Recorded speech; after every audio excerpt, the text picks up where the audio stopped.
Hey, it's Carolina Christie with the Jim Allen Group, and I'm here with my special guest today, Maher.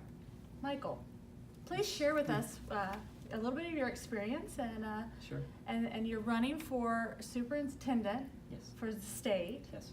So.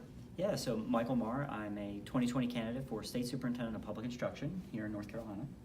And I've spent the last 24 years in education, so starting out as a teacher and then as a teacher educator at St. Augustine's College here in Raleigh. And then I moved on from St. Augustine's and became an administrator at NC State, the College of Education. I spent the last 12 years as the assistant dean responsible for teacher education at NC State. Impressive. So this is why I wanted to share his story a little bit today and support his campaign.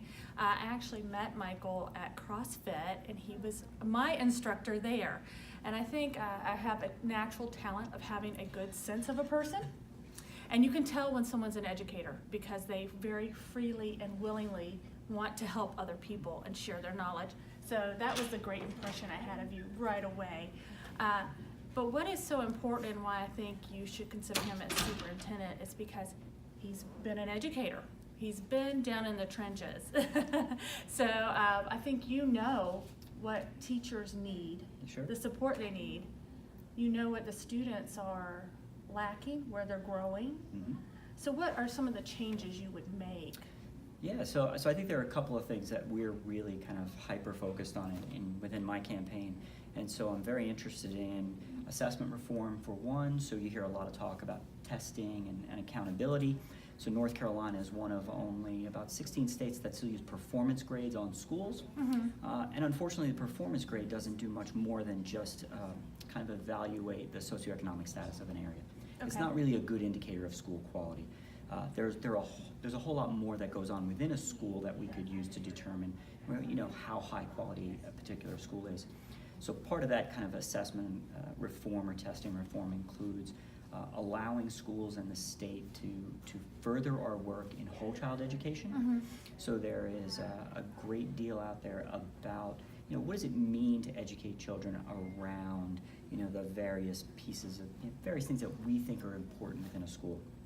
So we have, for the last decade or so, really focused on this kind of assessment culture, right, where we're really concerned with testing and performance and evaluating. It stresses parents out. It stresses parents, students, it stresses kids, teachers. it stresses teachers, it stresses everybody, right? And I think it's time for us to start thinking or getting back to this kind of culture of learning, right, where we allow teachers to build relationships with kids, to think about what's important, and to push kids forwards in different ways.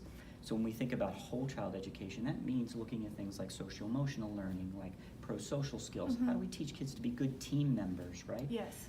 Teaching them things about collaboration and cooperation and all of the things that we think are important as professionals, right? Yes. So you as a professional are really interested in kind of team concepts, and we all often career thinking fields about, now. They right? want that. Yeah, and so that's the kind of things that we need to be able to focus on in schools.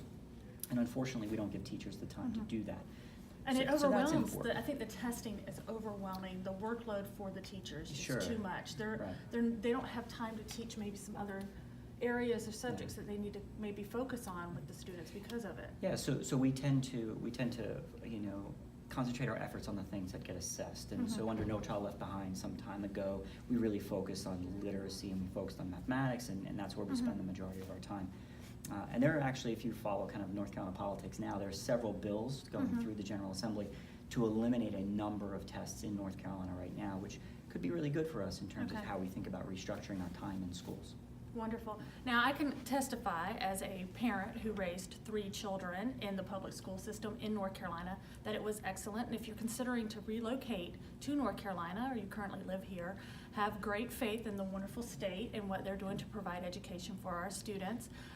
And we also have a great college program here that a lot of people want to come from out of state to be educated here. Can you speak on that a little bit? Yeah, sure. So we have 51 colleges and universities in the state of North Carolina. We're an education-rich state. And we've been known for a long time as a state that values both public and independent colleges and public education. So among our 51 schools, you've got 35 independent colleges, you've got 17 state universities. And part of the draw, I think, is the value that people perceive in North Carolina, right? Because we have high quality education at a relatively low cost. And so you see a lot around kind of rising college costs and students going into debt and some of the challenges that people have. So I think, you know, individuals really need to weigh that kind of cost benefit. Yeah. How much am I going to spend? And so universities in North Carolina tend to be a really good bargain for a lot of folks. So it's not just March Madness, so don't just come for basketball, okay? We have a lot of other great Yeah. things going on at these universities. Yeah. Well, I want to thank you so much for joining us today and sharing this information. I want to wish you great luck on your campaign. And hey, guys, get out there and vote. You can make a difference in the education of North Carolina. Thanks. Thank you.